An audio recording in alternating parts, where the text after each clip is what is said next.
Yeah, disappointing result. Obviously, cup competition. It's about trying to progress. We didn't do that tonight, so that's disappointing. We obviously didn't get off to a great start in the game, and it doesn't help when you're playing away from home, especially a place like Villa, to concede so early. It gives them sort of momentum and confidence and gets the crowd sort of going behind them. So we were kind of struggling to stay in the game. Having said that, we had a big chance to equalise, which could have sort of settled things down for us. And then second half, I thought it was a lot more even. I thought we got better control of the game. We obviously had to open up a little bit, which allowed sort of some transition moments, but I felt like we were controlling the game a lot better. And in the second goal makes it, the task obviously even more difficult. Still kept fighting, got the goal we needed, and just wasn't enough in the end. That's out of 2 competitions now in the last 4 days. How damaging has that been for you? No, it's not. It's not damaging for me. It's obviously disappointing for us in terms of our objectives, but for 2.5 months, this small group of players have given everything in multiple competitions. I think they've been outstanding, and we had, I think, 11 first-team players missing today. Started with 4 teenagers, a 21-year-old goalkeeper coming to one of the best teams in the country away from home. After playing the best team in the country on Thursday night, after playing in a Premier League game last Sunday, after playing a Europa game, the same group of players, no rotation. They've been doing this since the middle of November. I just think they've given everything they can, and I've got so much respect and admiration for the players and the way they've gone about that. We'll get a couple of midweeks off now, which is great for them to recover. We'll get some players back, which is also great for this group, that they'll get some help, and we move on. Do you still believe there's something for the Spurs fans to be hopeful for them this season? Yeah, definitely.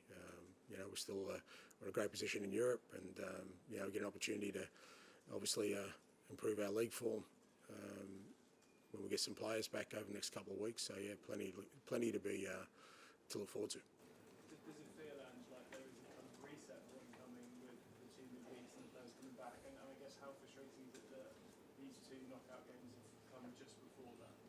Yeah, look, I mean, you can't sort of that's the timing of things, but it's just unfortunate for us that we couldn't get a couple back. We were hoping to get a couple back for this sort of last week. Didn't happen. We could have risked a couple, but again, I think for what's ahead, we went conservative on that. But it is a bit of a reset. We'll definitely get 3, maybe 4 players back this week, with the possibility of 1 or 2 others in the week or 2 weeks after that. So, and more importantly, this group that has been going gets a rest. They can go a whole week now without having to get up for another game and recover. Or I mean, we got back from Liverpool 2 a.m. on Friday early hours of the morning. So they get some rest that they desperately need, and physically and mentally. I know you don't think in these terms usually, but do you kind of feel like you and the squad really deserves to be judged when you've got a full squad? I don't know. Look, whether they would do or not. Look, I was saying in there, I mean, if you take 9 or 10, a back 4 of Vicario, Dragusin, Romero, Van der Ven, Udogie, Maddison, Johnson, Solanke, Odegaard, Werner, take them out of any. How did Liverpool go today? And they just did that for 1 game. They do that for 2.5 months. Any team, do that for 2.5 months in multiple competitions. I don't care about me. People will judge me and whatever, but you can't judge this group of players on what's happened the last 20. They've given everything. The performance, like I said, 2 18-year-olds, a 17-year-old, a 19-year-old, a 21-year-old goalkeeper starting against one of the best teams in the country at home. They've had a week off. They didn't play Thursday night against Liverpool. We did. Same group of players, not a change. You can't measure this group of players on that and their performance and where they're at. It's too easy for people to be critical of them. I just have huge admiration and respect for them. We kind of knew this game was going to be almost the finishing line, because we knew what was coming ahead in terms of midweeks off and getting some players back. But they tried their hardest, and that's all you can ask. You know people will still judge you. Yeah. Do you feel people still get the time to show it? Look, again, I'm not talking about me. People can judge me. They can say I've done a bad job. That's fine. I'm not up to it or whatever. What I'm saying is you can't be critical of players and players' performance during this time, because if you do, then do that with everyone else. Yeah, like I said, be as critical of other clubs when they've got 9 or 10, 11 players out, and none of them have, and have to play every week, not just for one game. So I'm not just saying we had to do it today. We've been doing this since the middle of November, and you can't judge performance of these players or critique them on what they've done. All they've done is given all they can, and that's all you can ask for. Me, that's not of interest to me. My responsibility at this football club is this group of players and this team to get them to play in the manner I want them to that will bring us success. Now, whether people think I can do that or not, that's for others to judge. But there's got to be a better appreciation for what a very small group of players have been doing for the last 2.5 months. It can't be that people think that that's an excuse. That's just not anywhere near close to objective analysis. That's just agenda-driven stuff. If it's to get rid of me, then that's fine. You know, good on you. Go for it a million times. But in terms of this group of players, like I said, what they've given over the last 2.5 months has been outstanding. It's a credit to them.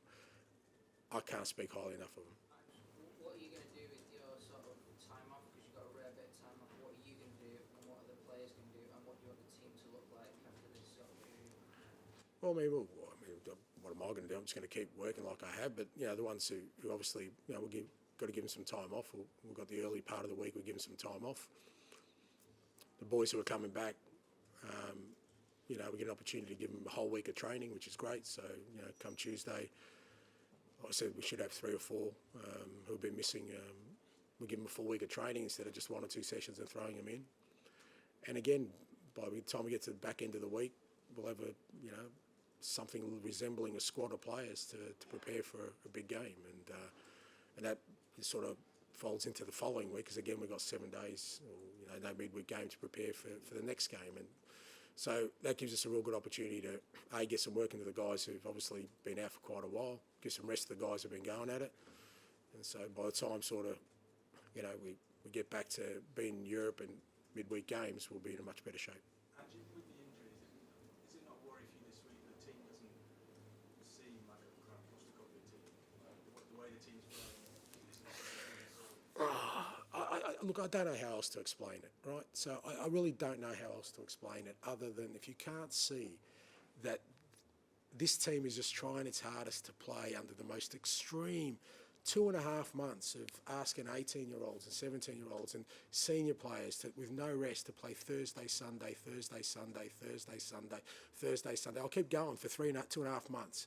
And if you think that is not at all a factor of how this team is performing right now, then there's nothing else I can say. There's nothing else I can explain to it. No, because they're tired, mate. They can't. Do you think they can press like they... If we hadn't have played Thursday night and I had rotated that team, you think we would have been pressing a bit more aggressively today? Fair chance, unless you don't think they're human beings. Unless you're sort of superhuman, you think, no, after playing Liverpool Thursday night, they should be flying today. It doesn't happen. They're human beings. Why do you think Liverpool and other clubs rotate 11 players? Why? There's a reason. I wish I could do the same, so you can bring a freshness to the team. So, of course, they're not playing anywhere near the levels that we want and expect. But that's not because they're not trying. That's not because they can't. They can. I'll keep saying.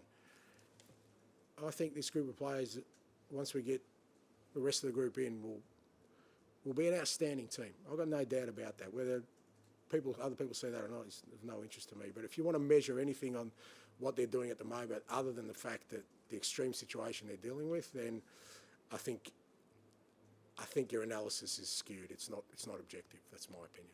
Okay, thank you. Thank you. Thank you.